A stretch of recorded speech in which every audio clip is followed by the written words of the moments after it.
পাশেই হাতির ঝিল। আমি হাতির ঝিলের একটি ব্রিজে আছি। আমার সামনে পুলিশ প্লাজা। তো যে কথা বলার জন্যে এই ভিডিওটি করা, যে হাতির ঝিল কী ছিল, হাতির ঝিলকে আমরা কীভাবে দেখেছি। আজকে এই যে দেখুন, একজন ক্লিনার, সে মোটর চালিত ক্লিনিং মেশিন নিয়ে এই ওয়াকওয়ে পরিষ্কার করছেন। এগুলি কি বাংলাদেশে চিন্তা করা যায়? চাইলে সব কিছু হয়। এই যে হাতির ঝিল, ওখানে এই বোট আছে, যেটাকে ওয়াটার ট্যাক্সি নাম দিয়েছেন।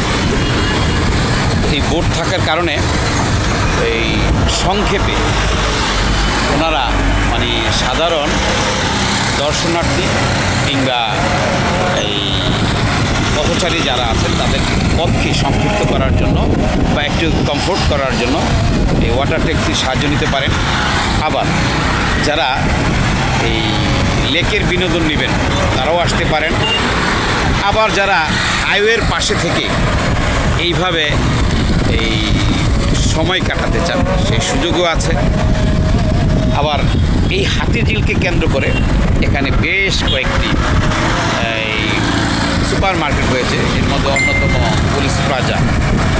আমরা দেখছি আমাদের যখন কোনো একটি রাস্তা বা কোনো একটি অবকাঠামো এস্টাবলিশড হয়ে যায়, অটোমেটিক ওটাকে কেন্দ্র করে বাকি যে উন্নয়ন সেটা ঘটে যায়।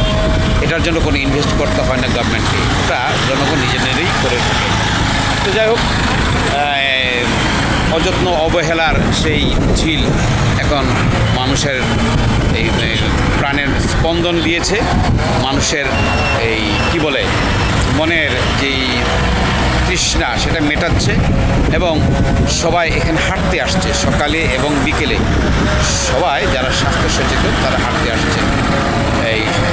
এইভাবে যদি বাংলাদেশের সমস্ত জেলায় এই অবহেলিত জিনিসগুলোকে সংরক্ষণ করে ডেভেলপ করা যেত তাহলে অনেক ভালো হতো।